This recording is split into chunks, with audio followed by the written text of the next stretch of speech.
धन्वंतरी स्तवनाने सुरुवात करूया.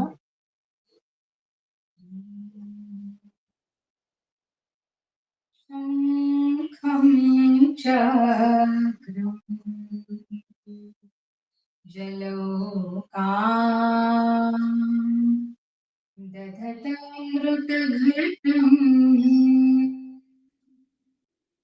चारुदौघेषुतुल्यैः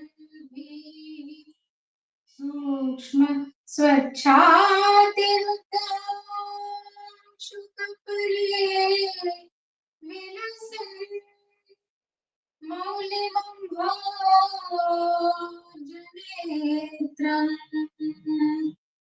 कालाम्बुदो ज्वलाङ्गम् कटितटविलसश्चारु पीताम्बराढ्यम् वन्दे धन्वन्तरिम् निखिलगगन प्रौढदाग्निलीलम्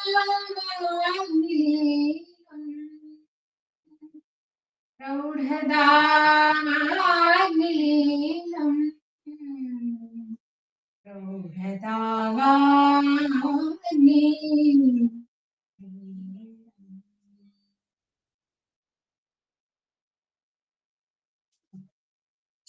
सुरू करूया. आपण काही आता शेवटचे श्लोक बघत होतो. ग्रहणी अध्यायाचे 235वा श्लोक चालू आहे आपला. आधी श्लोक वाचून घेऊयात आणि मग पुढे जाऊयात. पथ्यापथ्यम इह एकत्र भुक्तम समशनं मतं विषमं बहु वा अल्पं वा अपि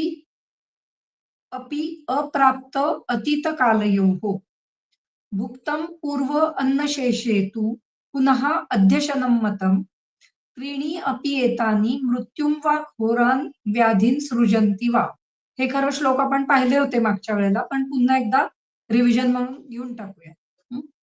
पुढे प्रातराशे तु अजीर्णेति सायमाशो न दुष्यति दिवा प्रबुध्यते अर्केण हृदयं पुंडरीकवत् तस्मिन् विबुद्धे श्रोतांसि स्फुटित्वं यान्ति सर्वशः व्यायामाच्च विहाराच्च विक्षिप्तत्वाच्च चेतसः न क्लेदम् उपगच्छन्ति दिवा तेन अस्य धातवः अक्लिन्नेषु अन्नम् आसिक्तम् अन्यत् तेषु न दुष्यति अविदग्ध इव क्षीरे क्षीरम् अन्यत् विमिश्रितम् नैव दुष्यति तेनैव समं सम्पद्यते यथा रात्रौ तु हृदये म्लाने संवृत्तेषु अयनेषु च यान्ति कोष्ठे परिक्लेदं संवृत्ते देहधातवः क्लिन्नेषु अन्यत् अपक्वेषु तेषु असिक्तं प्रदुष्यति विदग्धेषु पयस्सु अन्यत् पयस्तप्तम् इव अर्पितम् नैषेषु आहारजातेषु न अविपक्वेषु बुद्धिमान् तस्मात् अन्यत् समश्नीयात्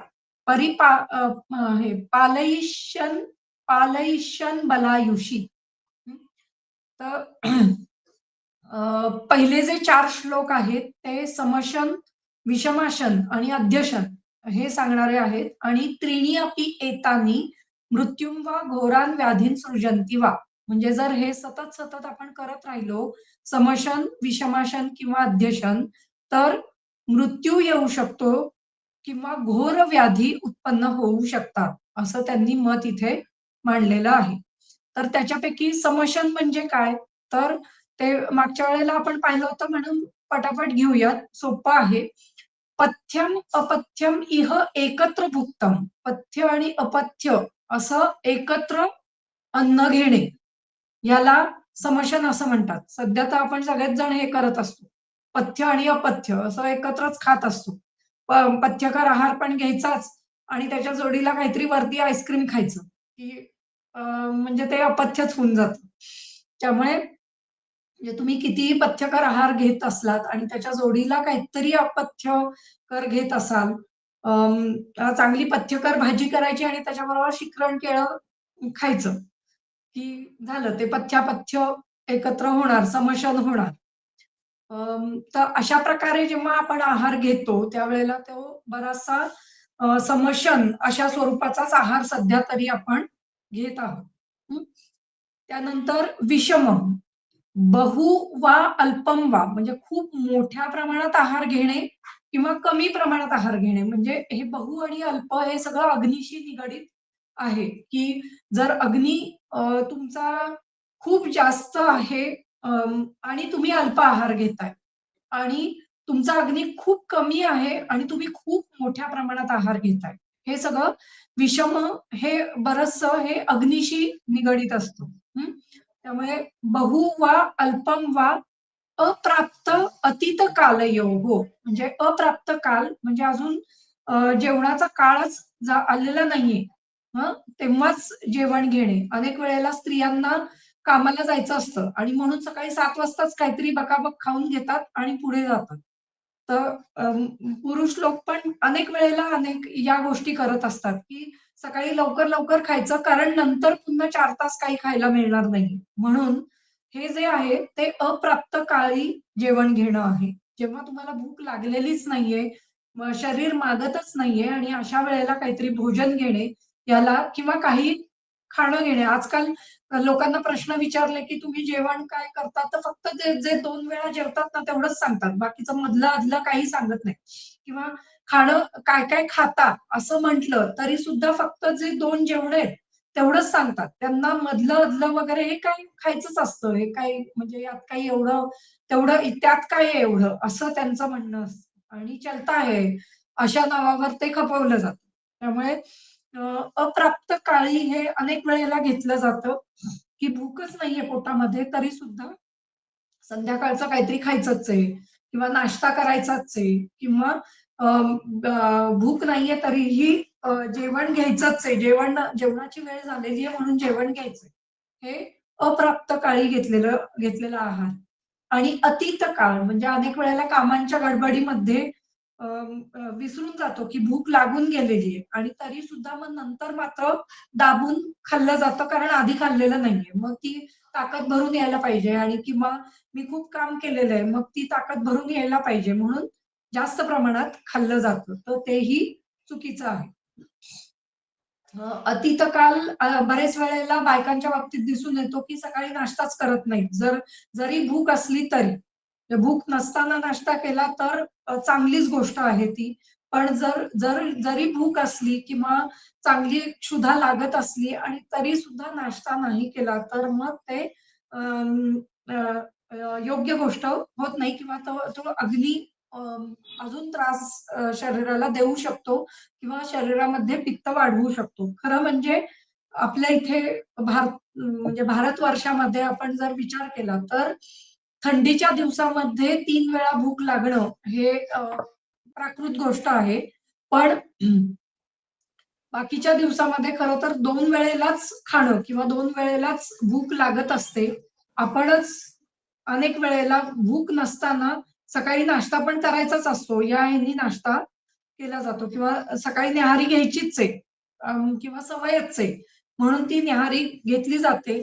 खरं तर 2 वेळेलाच खाणं हे जास्त योग्य आहे भारताच्या दृष्टीने किंवा म्हणजे अ, अ, हिवाळ्याचा सीझन सोडला किंवा आत्ताचा म्हणजे ऑक्टोबरपासून ते साधारण फेब्रुवारीपर्यंतचा हा सीझन सोडला तर बाकीच्या वेळेला जेव्हा उन्हाळा असतो किंवा पावसाळा असतो या काळामध्ये अग्नी हा कमीच झालेला असतो आणि त्यामुळे त्यावेळेला 2 वेळेलाच जेवण चांगल्या प्रकारे घेणं हे गरजेचं आहे. बाकीच्या वेळेला जर थोडी भूक असेल तर त्यावेळेला हलका आहार किंवा हलकी न्याहारी असं काहीतरी घ्यायला पाहिजे. पण खूप मोठ्या प्रमाणात 2-2 वाट्या काय न्याहारी घेणं हे शरीराला पचत नाही आणि मग शरीरामध्ये व्याधी उत्पन्न होण्याची शक्यता होऊ शकते.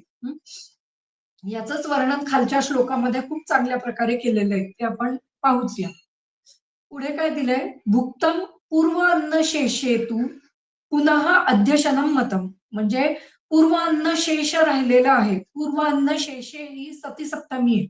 पूर्व अन्न शेष असताना सप्तमी आलेली आहे, शेषे हा शब्द आलेला आहे.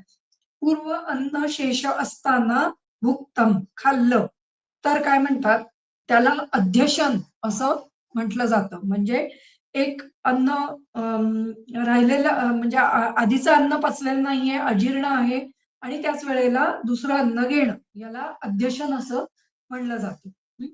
त्रीणी अपि एतानि मृत्युं वा घोरान व्याधीन सृजन्ति वा.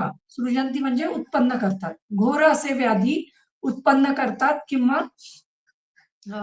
मृत्यू सुद्धा आणू शकतात. म्हणजे अशा प्रकारे आहार घेणं हे शरीराला घातक ठरू शकतं. हं.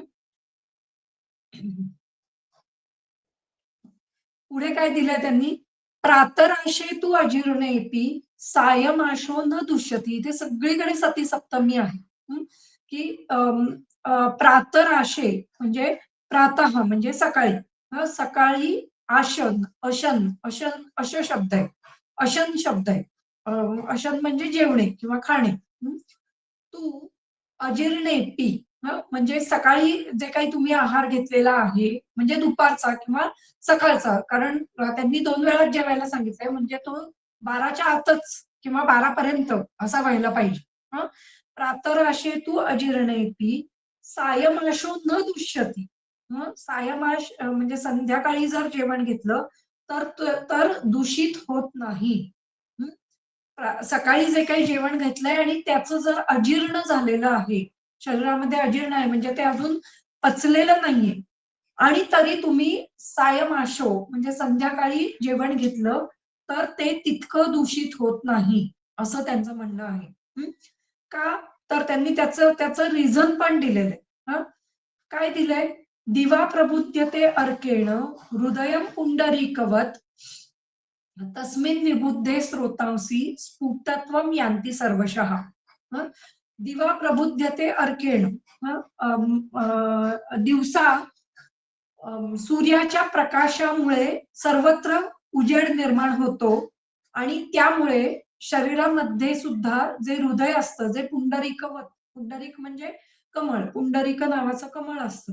ते उलटं म्हणजे त्याच ते जे काही त्याचं कळी जी असते ती उलट्या दिशेने असते खाली म्हणून त्याला आणि काय पांढऱ्या रंगाचं असं जे कमळ असतं त्याला पुंडरीक कमळ असं म्हणतात. हे कमळ कसं आहे, ह्या कमळाप्रमाणे असलेलं जे काही हृदय आहे, वत हा प्रत्यय समानार्थी या अर्थी लावला जातो, की पुंडरीकवत याच्याप्रमाणे पुंडरीकाप्रमाणे असलेलं जे काही हृदय आहे, त्याचा ते प्रबुद्ध होतं. प्रबुद्ध होतं म्हणजे ते कार्यकारी होतं किंवा त्याचं कार्य हे वेगाने होतं, असं आपण इथे अर्थ घेऊ शकतो. तर या सूर्याच्या प्रकाशामुळे दिवसा हृदय जे पुंडरीकवत असं हृदय जे आहे ते कार्यकारी होतं किंवा त्याचं कार्य अधिक प्रमाणात सुरू होतं. तस्मिन् विबुद्धे स्रोतांसी स्फुटत्वं यान्ति सर्वशः. आणि अ, अ, हे हृदय जे आहे ते विबुद्ध झालेलं असताना, ते विबुद्ध झालेलं असताना म्हणजेच त्याचं कार्य वाढलेलं असताना तस्मिन विबुद्धे, तस्मिन हा शब्द हृदयाला लावायचा आहे. तस्मिन विबुद्धे हे हृदय जेव्हा विबुद्ध झालेलं आहे त्यावेळेला स्रोतांसी स्फुटत्वम यान्ति सर्वशः. सर्व शरीरातली जी स्रोतसं आहेत त्या त्या त्यांच्यामध्ये स्फुटत्व निर्माण होतं. स्फुटत्व म्हणजे काय? पोर्स त्यांचे ओपन होतात किंवा त्यांचे जे काही मार्ग आहेत ते खुलतात. हं. ते चांगल्या प्रकारे खुलत जातात. ते जे काही अ, आहार जो काही दिला जातो या काळामध्ये, तो जास्तीत जास्त सर्व धातूंपर्यंत पोहोचण्याचा हा काळ आहे किंवा त्या या वेळेला स्रोतस जी काही मोकळी असतात, त्यावेळेला आहार हा योग्य प्रकारे त्या धातूंपर्यंत पोहोचू शकतो. हा अर्थ या स्फुटत्व याच्यामधून आपल्याला घ्यायचा आहे. स्फुटत्वमिति विवृतत्वम्. विवृतत्वाच्च स्रोतसां स्रोतोभिः वहनेन रसो अव्याहत गतिर्भवती. अव्याहत गती म्हणजे कंटिन्युअस गती राहते. कारण स्रोतच विवृत्त झालेली आहे. त्यामुळे जे काही रसाचं वहन होतं ते अव्याहत होतं. मग त्याच्यामध्ये कुठेही मार्गावरोध येत नाही. अव्याहत म्हणजे कुठेही व्याहत होत नाही. व्याहत म्हणजे मार्गाचा अवरोध होणं. अवरोध त्याच्यामध्ये निर्माण होत नाही. न व्याहतम अव्याहतम. हं. अव्याहत अशी गती त्याची होते. ततश्च न क्लेदम स्रोतांसी यांती. स्रोतसामध्ये कुठलाही क्लेद उत्पन्न होत नाही. तथा व्यायामादिभिः शोष्यमाणानि न क्लेदम उपयांती स्रोतांसी. आणि व्यायाम इत्यादींमुळे सुद्धा अम, शोषण झाल्यामुळे म्हणजे रस, रक्त इत्यादी जे काही धातूंचं शोषण व्यायामाने होत असतं, कारण एनर्जी वापरली जाते त्या ठिकाणी. एनर्जी वापरणं याचाच अर्थ मागे मी जे म्हटलं तेच, की रसाचं रक्तात, रक्ताचं मांसात, मांसाचं मेदात रूपांतर होत जाणं. इथे सगळीकडे एनर्जी वापरली जाते किंवा अ, ज्या वेळेला रसधातू तयार होतो आणि त्या रसधातूचा क्षय होतोय. रक्तधातू तयार झाला, रक्तधातूचा क्षय होतोय. मांसधातू तयार झाला, मांसधातूचा क्षय होतोय. ही अव्याहत चालणारी प्रोसेस आहे. आणि त्या त्यालाच इथे म्हटलेलं आहे, की व्यायामादिभिः शोष्यमाणानि. व्यायाम इत्यादीमुळे ही गती वाढते. म्हणजे मांसाचा वापर झाल्यामुळे जो काही मांसधातू तयार होत असतो त्याचा क्षय होत असतो. आणि म्हणून पुन्हा अन्नाची गरज लागते किंवा अधिक अन्नाची गरज लागत असते. कारण त्याच्याने अग्नी वाढतो. व्यायाम इत्यादीमुळे अ, मांस इत्यादी धातूंचा क्षय होतो आणि त्यामुळे तो क्षय भरून काढण्यासाठी अग्नी वाढतो आणि त्याचबरोबर अं, काय क्षुधा शरीरामध्ये वाढते. अन्नाची अभिलाषा ही जास्तीत जास्त वाढते आणि त्याच्यामुळे आपल्याला म्हणजे व्यायामाचं महत्व हे या ठिकाणी आहे किंवा अशा प्रकारे आपण लक्षात घ्यायचं आहे. हं. तर त्यामुळे जे काही व्यायामादिभिः शोषमाणानि ते पुढे दिलेलं आहे. व्यायामाच्च विहाराच्च विक्षिप्तत्वाच्च चेतसः. म्हणजे व्यायामामुळे, विहारामुळे, विहार म्हणजे इकडे-तिकडे संचार केल्यामुळे किंवा आपण घरातली कामं करतो, ऑफिसची कामं करतो किंवा कुठे वाहनाने फिरतो. या सगळ्या संचारामुळे आणि इतर काही विहार जर करत असतील तर ह्या सगळ्या गोष्टींमुळे अ, जी स्रोतसं आहेत ती विबुद्ध होतात आणि त्याचप्रमाणे अ, अ, शरीरामध्ये हां, अ, त्यामुळे ते अन्न आपोआपच जीर्ण होतं. म्हणजे सकाळी घेतलेलं प्रातराशेतू अजीर्ण किंवा सकाळी घेतलेलं अन्न हे जिरतं. हं.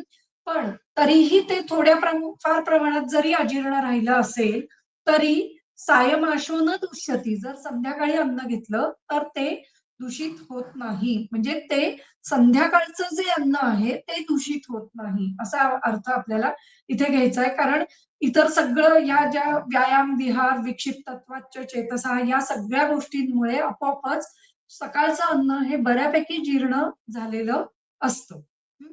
विकसित तत्वाच्च चेतसः याचा अर्थ असा आहे, की ज्यावेळेला आपण कुठलीही गोष्ट किंवा काम करतो तेव्हा अ, मनामध्ये वेगवेगळे विचार येतात, मनामध्ये वेगवेगळ्या भावना निर्माण होतात. ह्याच्यामुळे सुद्धा शरीरातल्या धातूंचा क्षय होत असतो. हं. अनेक वेळेला असं दिसतं, की अतिचिंतन करणारी लोकं ही कृश राहतात किंवा खूप सतत ज्यांना चिंता असते किंवा सतत काहीतरी मानसिक आजार असतो, काहीतरी त्रास असतो. त्या लोकांमध्ये त्या चिंतेमुळे शरीर धातूंचा क्षय होत राहतो आणि अ, त्या चिंतेमुळे क्षुधामांद्यही असतं. त्याच्यामुळे भूक व्यवस्थित लागत नाही, अग्नी व्यवस्थित वाढत नाही. ह्या सगळ्या गोष्टींमुळे ती व्यक्ती ही कृश राहते. हे अनेक वेळेला दिसून येतं किंवा जी स्थूल व्यक्ती असते ती बरेच वेळेला चिंतन कमी असतं त्यांच्यामध्ये असंही आपण म्हणू शकतो. त्यामुळे बरेच वेळेला असाही आपल्याला म्हणजे हे देता येऊ शकतो, की स्थूल व्यक्तीमध्ये जर चिंता नसेल, तर थोडंसं चिंतन करावं किंवा एखादा विषय घेऊन कन्स्ट्रक्टिव्ह असावं ते, पण काहीतरी चिंता ही मनाला असली तर कृशता यायला किंवा शरीर धातूंचा क्षय होणं हे जास्त चांगलं होऊ शकतं. तर विक्षिप्त तत्वाच्या चेतसः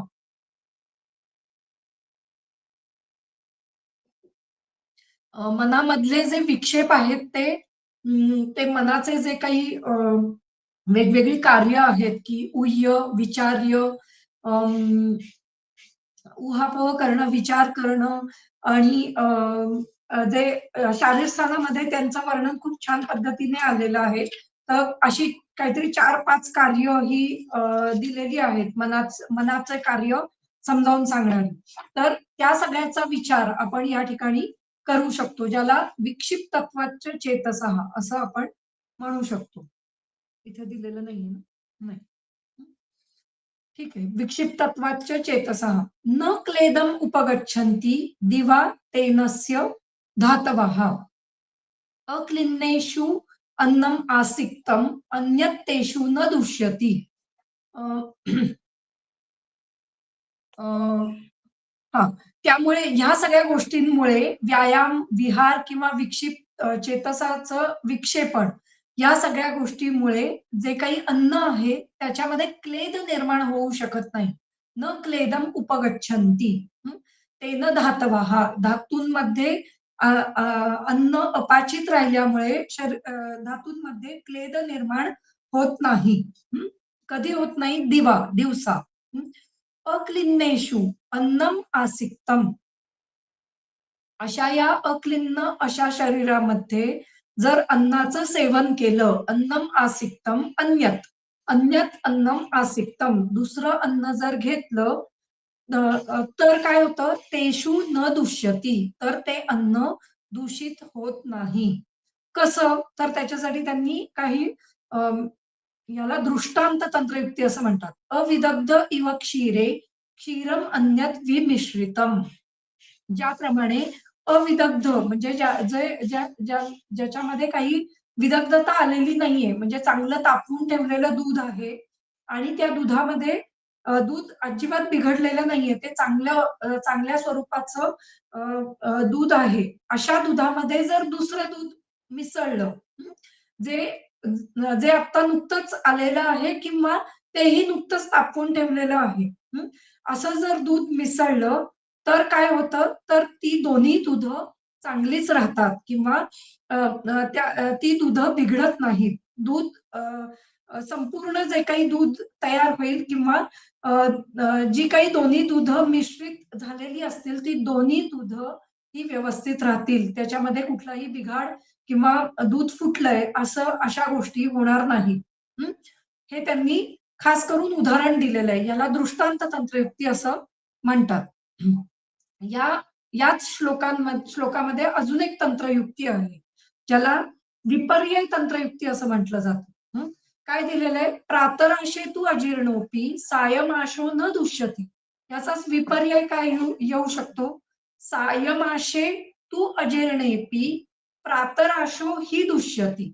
हं. म्हणजे जर संध्याकाळी सायमाशे म्हणजे संध्याकाळी जर जे काही जेवलेलं असेल त्याचं जर अजीर्ण झालं असेल, सायमाशे संध्याकाळी घेतलेल्या अन्न घेतल्यानंतर जर अजीर्ण झालेलं असेल, तर काय होतं?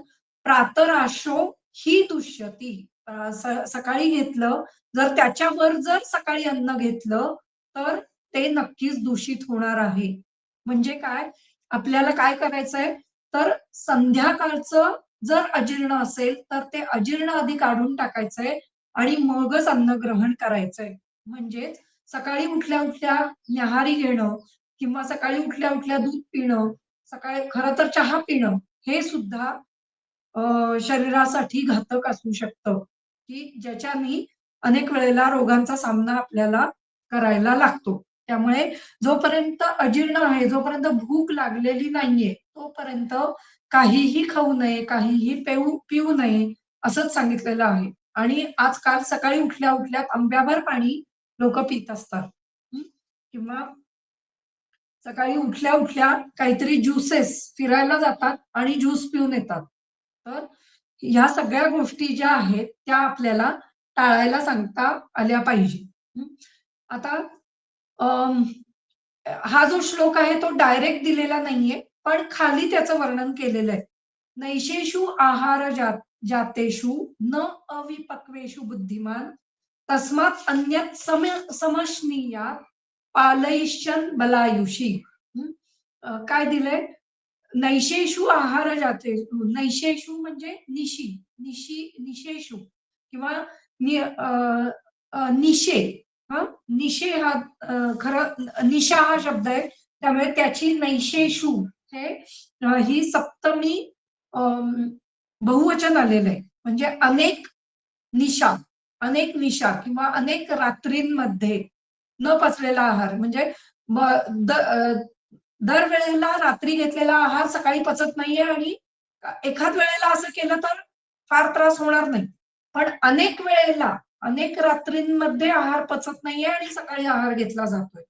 असं जर करत राहिलं तर हं, नैषेषु आहार जातेषु अं, अन्यत् समश्नीयात, अन्यत् आहारम समश्नीयात, जर दुसरा आहार घेतला हं, नैषेषु आहार जातेषु अविपक्वेषु, ते पण त्यालाच लावून घ्यायचंय कारण की विशेषण विशेष्य आहे. हं. रात्री घेतलेला आहार जर अविपक्व राहिला असेल तर अन्यत् आहार समश्नीयात न अन्यत् समश्नीयात, हा जो वरचा जो न आहे तो आपल्याला खाली लावायचा आहे. न अन्यत् समश्नीयात. तर सकाळी आहार घेऊ नये किंवा अन्यत् आहार घेऊ नये, दुसरा आहार घेऊ नये किंवा दुसरं काहीही खाऊ नये. हं. तस्मात, तस्मात म्हणजे असे असताना नैषेषु आहार जातेषु अविपक्वेषु, अविपक्व झालेला आहे तस्मात न अन्यत समश्नीयात, दुसरं काहीही खाऊ नये. कोणी? बुद्धिमान माणसाने, बुद्धिमानाने. आणि काय? तर बलायुषी परिपालयिष्यन, ज्याला बल आणि आयुष्य याचं परिपालन करायचं आहे त्या मनुष्याने असं काहीतरी करू नये. असं समश्नीयात या ठिकाणी पुन्हा विध्यर्थ आलेला आहे. आदेश दिलेला आहे, की असं तुम्ही करायला नाही पाहिजे किंवा असं करू नये. असं डायरेक्ट आदेश आपल्याला दिलेला आहे, की जी काही ही अवस्था आहे ती आहारासाठी योग्य नाही. याच्यासाठी त्यांनी आधी काय स्पष्टीकरण दिलेलं आहे. हं. हं. काय म्हणतायत? नैव दुष्यती तेनेव समम संपद्यते यथा. सॉरी, हे यालाच लागून घ्यायचंय. अविदग्ध इव क्षीरे क्षीरमन्यम अन्यत् विमिश्रितम नैव दुष्यती तेनेव समम संपद्यते यथा. म्हणजे ज्या प्रकारे अविदग्ध अशा क्षीरामध्ये दुसरं क्षीर मिसळलं तर ते दूषित होत नाही. न एव दुष्यती तेनेव समम संपद्यते, आणि समच राहतं असं त्यांना हा वरच्या ह्याचा म्हणजे वरच्या दिवा प्रबुद्धते अर्केणचा दृष्टांत आहे. हं. आता खालच्या ह्याचं स्पष्टीकरण काय दिलंय? रात्रौ तू हृदये म्लाने. रात्री काय असतं? हृदय म्लान असताना, म्लान आहे म्हणजे त्याचं जे काही कार्य आहे, जे आहार रसाची निर्मिती तिथे होत आहे. म्हणजे रसधातूमध्ये परिवर्तन, आहार रसाचं रसधातूमध्ये परिवर्तन हे हृदयाच्या ठिकाणी होतंय. कारण रसवह स्रोतसाचं ते प्रमुख स्थान मानलं गेलेलं आहे. आणि मग त्या हृदयाच्या ठिकाणहूनच सर्व दशधमन्या शरीरामध्ये पसरलेल्या आहेत आणि त्या सर्व शरीरभर पसरता आहेत आणि त्यामुळे ते जे पसरण्याचं काम आहे ते खूप कमी प्रमाणामध्ये रात्रीच्या काळात होतं. कारण हृदय हे म्लान झालेलं असतं त्यावेळेला. हं. आणि काय? संवृत्तेषु अयनेषु च, आणि शरीराची सगळी स्रोतस जी आहेत ती संवृत्त झालेली आहेत. संवृत्त म्हणजे जी बंद झालेली आहे.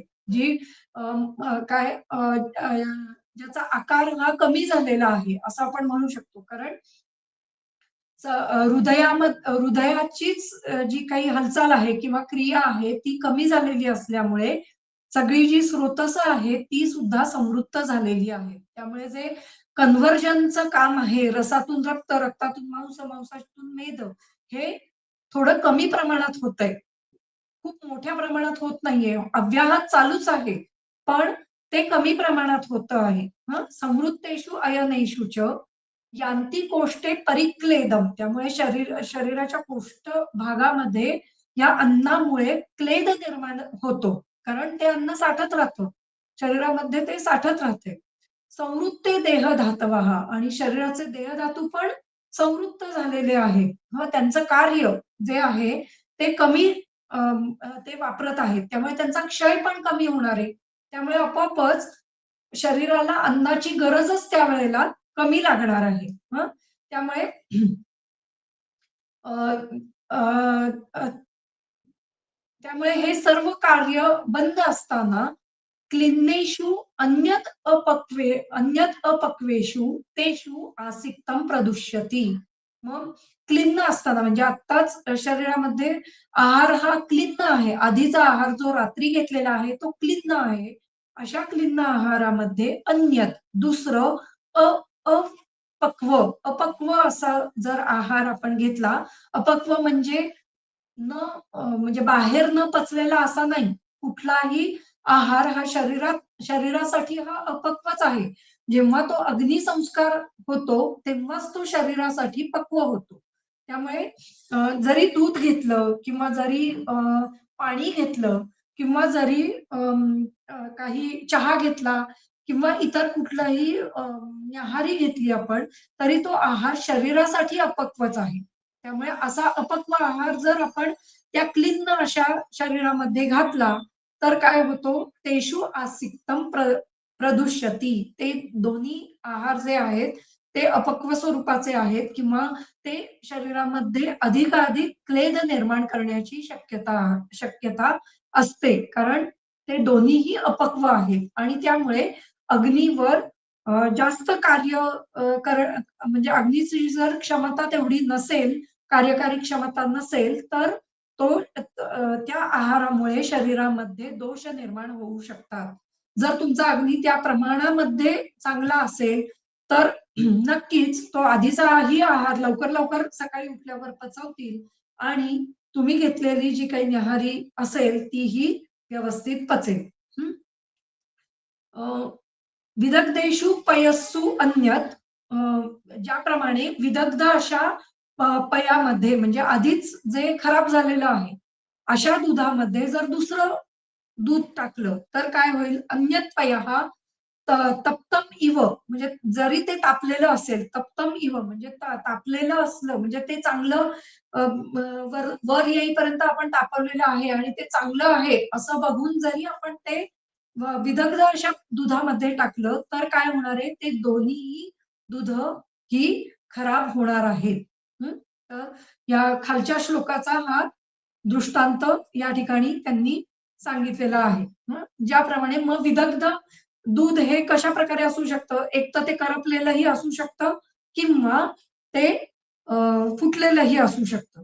तर अशा दोन्ही प्रकारच्या दुधामध्ये जर आपण चांगलं तापवलेलं दूध जरी टाकलं, तरी सुद्धा ते चांगलं तापवलेलं दूध काही त्या विदग्ध अशा दुधाला चांगलं करू शकणार नाहीये. त्यामुळे म्हणजे जे काही दोन्ही दूध आहेत ती खराबच होणार आहेत.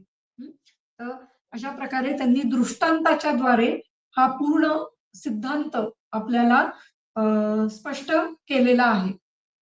हा सिद्धांत आजच्या काळात खरं तर या पद्धतीनेच जर मुलांना आपण सांगू शकलो किंवा लहान वयामध्ये जर याचं महत्व पटवून देऊ शकलो, तर नक्कीच आपण एक चांगली पिढी तयार करू शकतो किंवा त्यांना आहाराचं महत्व, अग्नीचं महत्व हे चांगल्या प्रकारे समजू शकतो.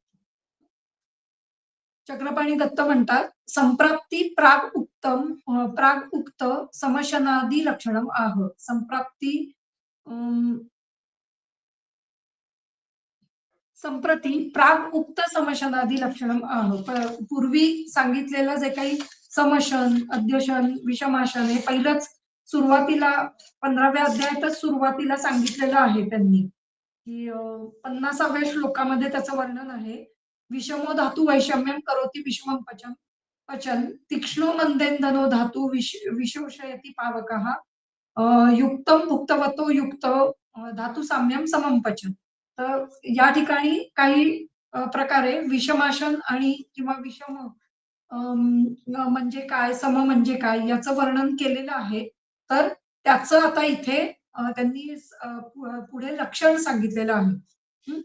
पथ्यापथ्यम किंचित एकत्र मिलितम. पथ्य आणि अपथ्य एकत्र खाणं. आता त्यांनी त्या काळचे पथ्यापथ्य सांगितलेले आहेत, की रक्तशाली अन्नम यवकान्नमच्या मिलितम. मिलितम म्हणजे रक्तशाली वगैरे घेताय तुम्ही जे बल्य आहे. त्याच्याबरोबर यवक म्हणजे यवाचं अन्न घेतलं मिलेट्स. तर अशा प्रकारचं अन्न घेतलं. तर हेही अ, थोडंसं आपण म्हणू शकतो, की अपथ्यकर आहे. सध्याच्या काळात चालतं. कारण आपल्याला वजनच कमी करायची आहेत लोकांची. त्यामुळे आपण घेऊ शकतो. पण त्या काळात कदाचित हे अ, एक गुरु आणि एक लघु असं त्यांना म्हणायचं असावं.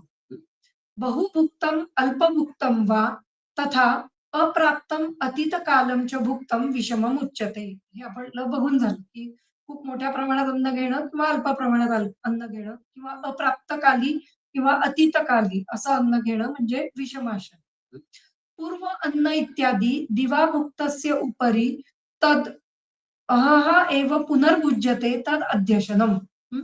पूर्व अन्न इत्यादी म्हणजे दिवाभुक्त दिवसा खाल्ल्यानंतर उपरी तद अह एव त्याच दिवशी पुनर्भुज्यते म्हणजे त्यांनी खरं तर नाही सांगितलंय खायला. सकाळी अन्न एकदा घेतल्यानंतर त्या दिवशी सकाळी खायचं नाहीये. सायमाशो सायमाश सांगितलेलं आहे. म्हणजे आपण जे 4 वेळेला अन्न घ्या म्हणतो, ते खरोखरच ग्रंथामध्ये दिलेलं आहे की नाही 2 वेळेलाच अन्न घ्यायचं आहे. पूर्व अन्न इत्यादी दिवाभुक्तस्य दिवसा पूर्व अन्न घेतलेल्या असताना उपरी तद अह एव म्हणजे त्याच दिवशी दिवसाच्या काळात त्याच दिवशी पुन्हा भुज्यते पुन्हा जेवण घेणं हे अध्यशन सांगितलेलं आहे. म्हणजे सकाळी एकदा अन्न घेतल्यानंतर डायरेक्ट सायमाशो ही म्हणून इथे पण 2च भोजनं दिलेली आहेत. प्रातराशे तू अजीर्णोपी सायमाशो न दुष्यती. हं. म्हणजे एक प्रातराश आहे म्हणजे सकाळी जेवण घेणं आणि एक सायंकाळी जेवण घेणं. हे 2च वेळा या जेवणाच्या दिलेल्या आहेत. तत् निषेधयन आह प्रातराशे इत्यादी. अशनम आशो भोजनम इति अर्थः. अशनम म्हणजे भोजन. आता इथे भोजन या अर्थी दिलेलं आहे. मग दुपारचं आपण भोजन नाही घेत, काहीतरी थोडंसं तोंडात टाकतो किंवा सकाळी फक्त न्याहारी जी घेतो ती एवढीशीच घेतो. असं म्हणता येऊ म्हणजे म्हणतातच लोकं किंवा आपणही म्हणतो. जे घेतात ते लोकं म्हणतातच. पण खरं तर ग्रंथकारांनी 2 वेळेलाच भोजन घ्यावं, असं या ठिकाणी स्पष्टपणे म्हटलेलं आपल्याला दिसून येतं. कस्मात न दुष्यती दिवा इत्यादी. मग त्यांनी का का नाही दूषित होत तर इथे त्यांनी दिवा प्रबुद्धते अर्केण पासून त्यांनी सुरुवात केलेली. स्फुटत्वम इति विवृतत्वम. स्फुटत म्हणजे विवृतत्व. म्हणजे मोठं होणं. विवृतत्वाच्च स्रोतसाम स्रोतोभिवहनेन रसो अव्याहत गतिर्भवति. ततश्च न क्लेदम स्रोतांसी यान्ति. क्लेद निर्माण होत नाही.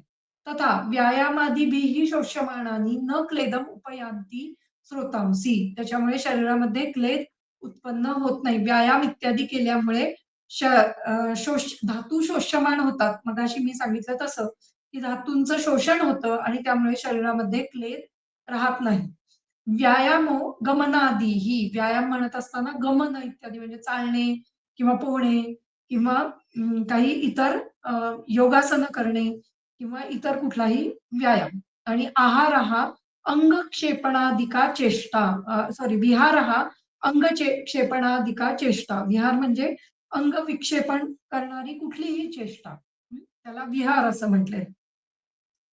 स्रोतो अक्लेदे किं भवति इति आह अक्लिन्नेषु इत्यादी. म्हणजे त्याच्यामध्ये अक्लेद का निर्माण होत नाही तर त्याच्यासाठी हे उदाहरण इथे दिलेलं दिसतं. अक्लिन्नेषु इत्यादी.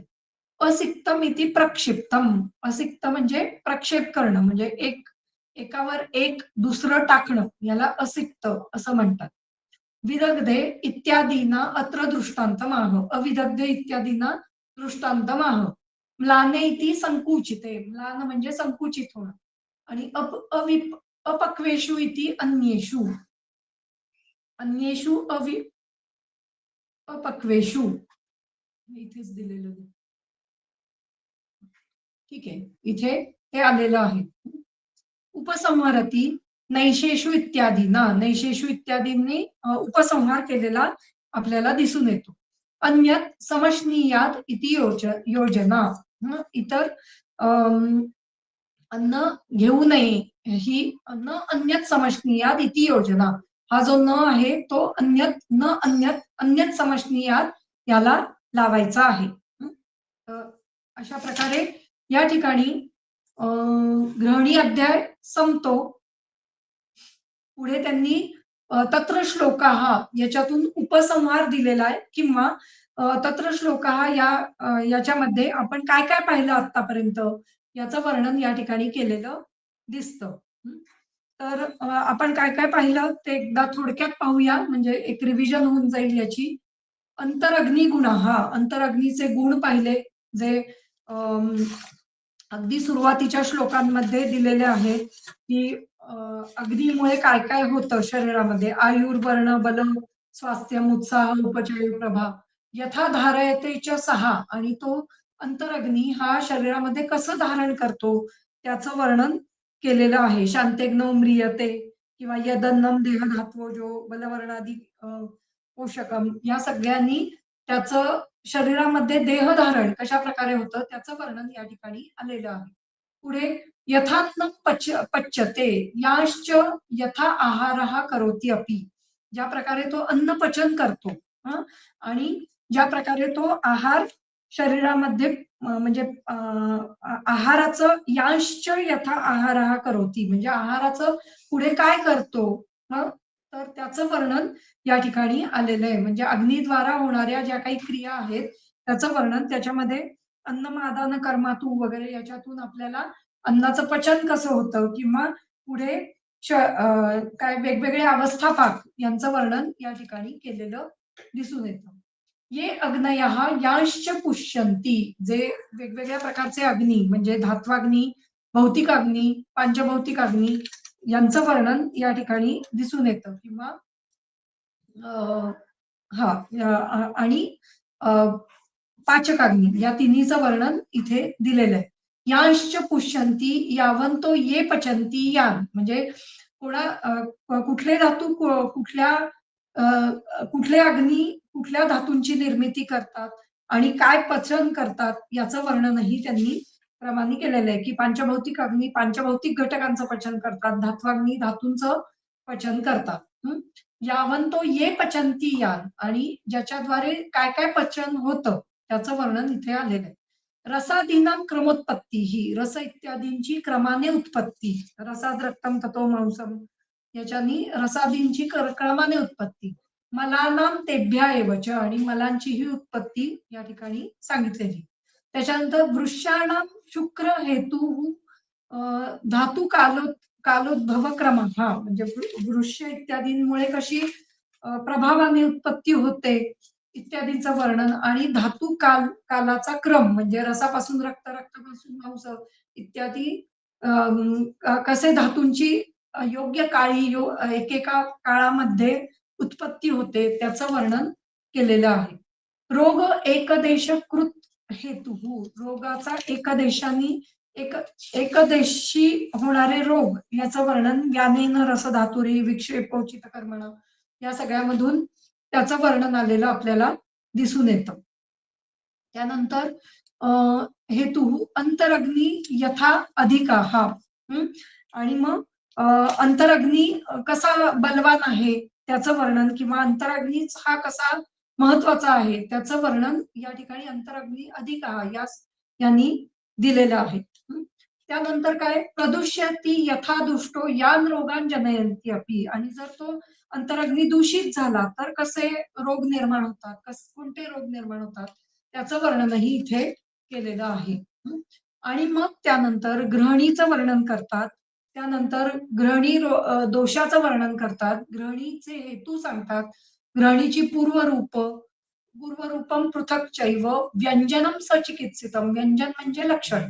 पूर्वरूपाचं वर्णन केलेलं आहे. पृथक म्हणजे वेगवेगळ्या पृथक व्यंजनम सचिकित्सा म्हणजे वात, पित्त, कफ यांचं अ, या आणि संधिपाती या 4 प्रकारच्या ग्रहणींचं वेगवेगळं वर्णन, त्यांची लक्षणं आणि त्यांच्या चिकित्सेसह केलेलं दिसून येतं. चतुर्विधस्य 4 प्रकारच्या ज्या ग्रहणी आहेत त्याचं वर्णन केलेलं आहे. चतुर्विधस्य निर्दिष्टम तथा अवस्थिकी क्रिया त्याचप्रमाणे ज्या काही वेगवेगळ्या ग्रहणीतल्या अवस्था आहेत त्याचंही वर्णन केलेलं दिसतं. जायते च यथा अत्यग्नी अवस्थिकी क्रिया जायते च यथा अत्यग्नी यच्च तस्य चिकित्सितम. अत्यग्नी कसा निर्माण होतो आणि त्याची चिकित्सा याचं वर्णन केलेलं आहे. उक्तवान इह तत्सर्वं ग्रहणी दोषके मुनीही. या सर्वांचं वर्णन हे ग्रहणी दोष या अध्यायामध्ये मुनींनी केलेलं दिसतं. अंतरग्नीही इत्यादींना अध्याय संग्रहम ब्रूते. या सगळ्याला अध्याय संग्रह असं म्हणतात. म्हणजे अध्यायामध्ये काय काय लिहिलेलं आहे त्याचं वर्णन हे अध्यायाच्या शेवटी केलं जातं. ते तत्र श्लोकाः याने दिलेलं असतं. काही वेळेला विषय संपला की पण तत्र श्लोकाः येतं. त्याच्यामध्ये विषय संग्रह किंवा त्या अध्यायातला जो काही विषय वर्णन केलेला आहे त्याचा फक्त संग्रह त्या ठिकाणी देतात किंवा उपसंहार आपण त्याला म्हणू शकतो. हं. ये अग्नयः इति भौम आप्य अग्नया इत्यादीना उक्ताः. यांश्च इति पंच आहार गुणान इत्यादी युक्तम अर्थम संगृह्णाती. म्हणजे इथे असं वर्णन आलेलं आहे ना, की ये अग्नयाः यांश्च पुष्यन्ति. तर ये अग्नया म्हणजे भौम, आप्य, अग्नेय इत्यादी. यांश पुष्यती याच्यामध्ये पंच आहार गुणान म्हणजे पंच आहार गुणांचं कसं पोषण होत जातं त्याचं वर्णन या ठिकाणी केलेलं आहे. पुष्यन्ती यावंत इति यथा स्वम स्वम इत्यादी अ, युग इत्यादी युक्तम संगृह्णाती. म्हणजे पुष्यन्ती म्हणजे यथा स्वम स्वम धातूनाम ते जे काही वर्णन केलेलं आहे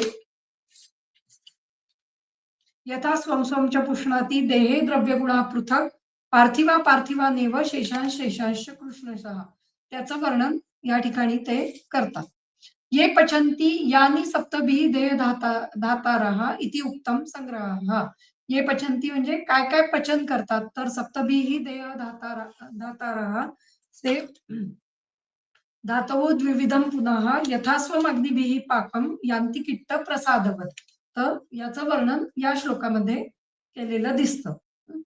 आशुकारित्वेन हेतुना आशुकृत हेतू इथे रोग एकदेश कृत नाही सॉरी वृषाणाम आशुकृत हेतू म्हणजे आशुकृत म्हणजे पटकन त्वरित वृष्यता कशी निर्माण होते किंवा अ, अ, वृक्षद्रव्य हे कशी काम करतात तर त्याचं वर्णन त्यांनी केलेलं आहे.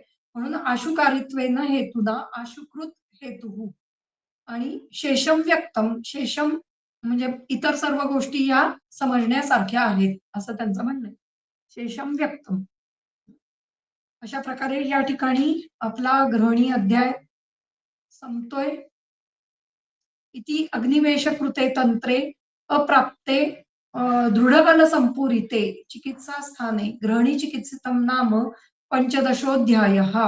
या ठिकाणी दृढबलाने संपूरित केलेला हा जो ग्रहणी चिकित्सा हा अध्याय इथे संपला. इति श्री चक्रपाणी दत्त विरचितायां चरक तात्पर्य टीकायां आयुर्वेद दीपिकायां चिकित्सास्थाने ग्रहणी चिकित्सितम नाम पंचदशोऽध्यायः. चरक तात्पर्य टीका चक्रपाणी दत्तांनी विरचित केलेली चरक तात्पर्य टीका किंवा आयुर्वेद दीपिका टीका याचं वर्णन या ठिकाणी आलेलं आहे. चिकित्सा स्थानामध्ये मधील हा ग्रहणी अध्याय 15वा अध्याय आहे. थोडस हे सांगण्यासाठी मी याचा रेफरन्स अष्टांग हृदयातलं काही श्लोक काढलाय. त्या ठिकाणी विहारात हा शब्द न घेता त्यांनी विचारात हा शब्द घेतलेला आहे. विचारेण च बुद्धिविकल्पनेन तथा चेतसा मनसो विक्षिप्तत्वेन क्रियायोगः. तर हा श्लोक जो आहे दिवा प्रबुध्यते अर्केण याचं वर्णन मात्राशिती अध्यायात केलेलं आहे.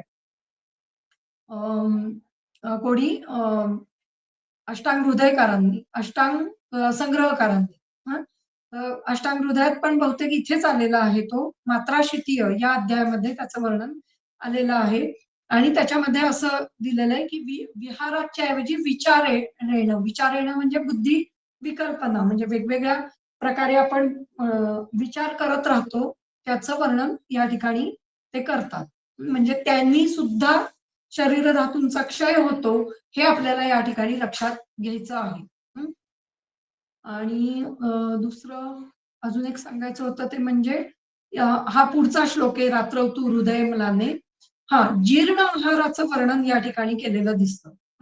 उद्गार शुद्धी उत्साहो वेगोत्सर्गो यथोचितः लघुता शुद्ध पिपासाच जीर्ण आहारस्य लक्षणं. म्हणजे आपण पाहिलं की प्रातराशेतू अजीर्णोपी सायमाशो न दुष्यती. मग जीर्ण म्हणजे काय? तर हे मागे पण मी बहुधा सांगितलेलं असावं जीर्ण सांगत असताना, पण पुन्हा एकदा त्याचं वर्णन करते की उद्गार शुद्धी, उद्गार जे आहे ते शुद्ध यायला पाहिजे. त्यानंतर उत्साह, शरीरामध्ये उत्साह असायला पाहिजे. वेगोत्सर्ग, वेग जे मलवेग, मूत्रवेग आहे त्यांचा उत्सर्ग व्हायला पाहिजे. यथोचित हा यथा उचित, उचित असा वेगोत्सर्ग व्हायला पाहिजे. त्यानंतर शरीरामध्ये लघुता आली पाहिजे. शरीर हलकं वाटायला पाहिजे. जड जडपणा, उदरामध्ये गौरव आहे किंवा शरीरामध्ये अंगदुखी आहे, अंगमर्द आहे, हे नसायला पाहिजे. याचा अर्थ अन्न व्यवस्थित पचलेलं नाही. क्षुत पिपासाच म्हणजे क्षुधा आणि पिपासा ही लागली पाहिजे. तर ते जीर्ण आहाराचं लक्षण आहे. हा श्लोक पण खरं चांगला काय टाईप करून आपल्या क्लिनिकमध्ये लावला पाहिजे. तर लोकांना जीर्ण आहार म्हणजे काय हे लक्षात राहील आणि त्याप्रमाणे लोक आपलं ऐकतील किंवा वागतील. त्याचा अर्थ त्या ठिकाणी लावावा. अशा प्रकारे इथे आपण गृहिणी अध्याय संपतोय आपला आणि आपण आज इथे थांबूयात. मग पुढच्या वेळेला आपण शारंधरातलं काही श्लोक असे घेऊयात. ठीक आहे.